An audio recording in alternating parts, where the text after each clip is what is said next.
Now, next topic. Kinematic equations for uniformly accelerated motion.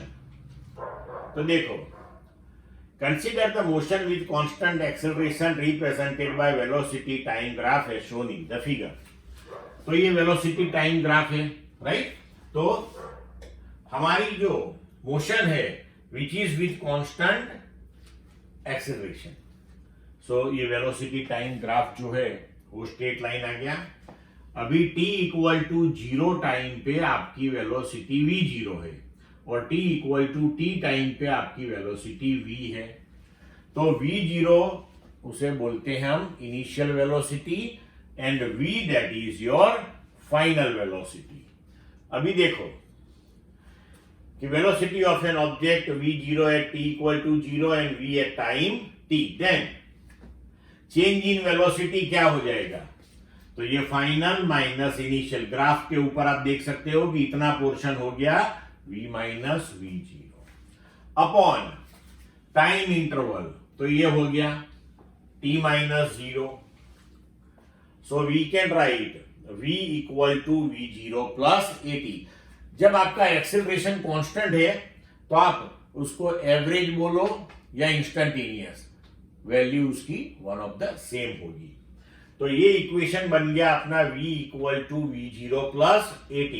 तो ये हो गया first kinematic equation for uniformly accelerated. Uniformly मतलब acceleration is constant, so uniformly accelerated motion. अब आगे बढ़ते हैं. नाउ वी डिस्कस्ड प्रीवियसली कि area under this curve, right, वो हमें क्या देगा? तो क्या डिस्प्लेसमेंट देगा. So area under this curve, that is area between instant 0 to t. तो ये पूरा एरिया that is. तो अब ये जो एरिया है a b t o और a b d o, तो उसको हम दो पार्ट में डिवाइड करते हैं. Triangle ABC and rectangle ACD O. तो area between instant 0 and t, that is area of triangle ABC plus area of rectangle OACD. तो ट्राइंगल का area half into base into height. So half उसकी height हो गई v minus v0 और उसका base हो गया t. और अभी रेक्टेंगल, तो ये पोर्शन हो गया v0 और ये पोर्शन हो गया t, तो प्लस v0 t. तो the area under v versus t curve represent the displacement, वो हम जानते हैं. ठीक है, तो हम यहां पे लिख पाएंगे कि displacement x that is half into v minus v0 into t plus v0 t. अब देखो x दैट इज वही इक्वेशन हमने लिखा यहां, half into v minus v0 into t plus v0 t. But v minus v0 that is 80, वो हमने पहले equation में देखा है, राइट.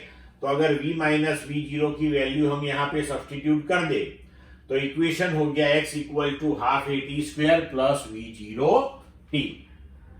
तो इसको हम फिर से लिखें x equal to v0 t plus half at square. तो ये दूसरा काइनेमेटिक इक्वेशन बन गया अपना. अब देखो ये जो इक्वेशन 3 है उसे हम फिर से लिखते हैं कि half v minus v0 t plus v0 t. तो इसे सिंप्लीफाई किया, half vt minus half v0 t plus v0 t. तो यहां पे देखो minus half v0 t plus v0 t, तो वो प्लस हाफ v0 t हो गया. तो half vt plus half v0 t. So x equal to v plus v0 by 2 into t. तो ये जो पोर्शन है अपना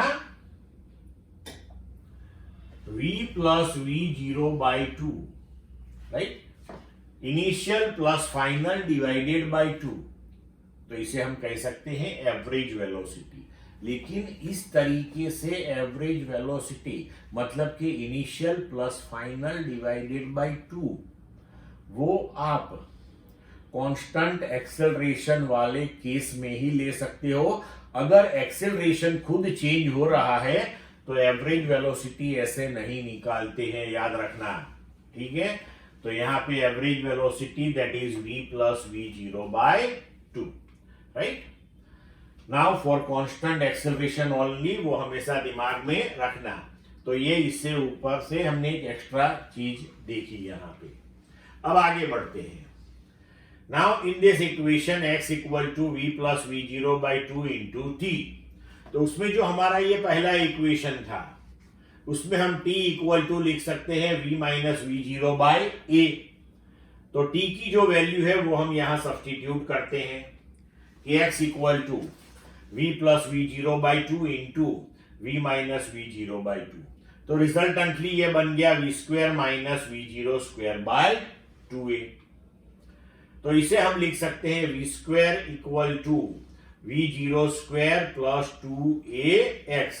तो ये हो गया हमारा थर्ड काइनेमेटिक इक्वेशन, ठीक है बच्चों। अब देखो कि तीनों इक्वेशन हम यहां एक साथ लिखते हैं। First one v equal to v0 plus at, second one that is x equal to v0 t plus half at square, third one v square equal to v0 square plus 2ax. So these are kinematic equations for rectilinear motion for constant acceleration. So if at time t equal to 0, यहां पे हमने क्या ले लिया कि initial position जो है, मतलब कि जहां से ऑब्जेक्ट मोशन स्टार्ट करता है, वो पोजीशन हमने 0 कंसीडर की हुई है। अगर t इक्वल टू 0 टाइम पे ऑब्जेक्ट की कोई पोजीशन है, राइट, तो मानो कि वो x0 है, तो हम यहां पे वो इक्वेशन में कैसे एंटर कर सकते हैं। तो देखो इसमें तो पोजीशन है ही नहीं, तो v equal to v0 plus at। तो यहां पे x इक्वल टू x0 मतलब डिस्प्लेसमेंट कब होगा कि आप x माइनस x0 करोगे तब, तो डिस्प्लेसमेंट होगा x माइनस x0। तो उसे हम लिख सकते हैं कि x equal to x0 plus v0 t plus half at square. तीसरा v square equal to v0 square 2a into x displacement है, तो अभी इनिशियल पोजीशन है तो x माइनस x0। तो इस तरीके से हम उसको अंदर इंक्लूड कर सकते हैं। क्लियर, आई बात समझ में। तो अभी आपको बच्चों ध्यान रखना, अगर ये बहुत बहुत इंपॉर्टेंट इक्वेशन है, कहीं भी अप टू 12th ये आपको यूजफुल होगी। किसी भी जगह पे किसी भी टाइप की मोशन हो, मानो कि under the effect of electric field हो, under the effect of magnetic field हो, under the effect of any type of other force, अगर आपको मोशन दी हुई है और एक्सेलरेशन कांस्टेंट है, मतलब कि फोर्स भी कांस्टेंट है, तो अगर एक्सेलरेशन कांस्टेंट है तो उस मोशन को सिंप्लीफाई करने के लिए, अंडरस्टैंडिंग में लेने के लिए, उसके प्रॉब्लम्स सॉल्व करने के लिए आप ये सब इक्वेशंस यूज कर सकते हो। तो blindly whenever it is given to you acceleration is constant, immediately think about these equations. Clear बच्चों, इंपॉर्टेंट थिंग।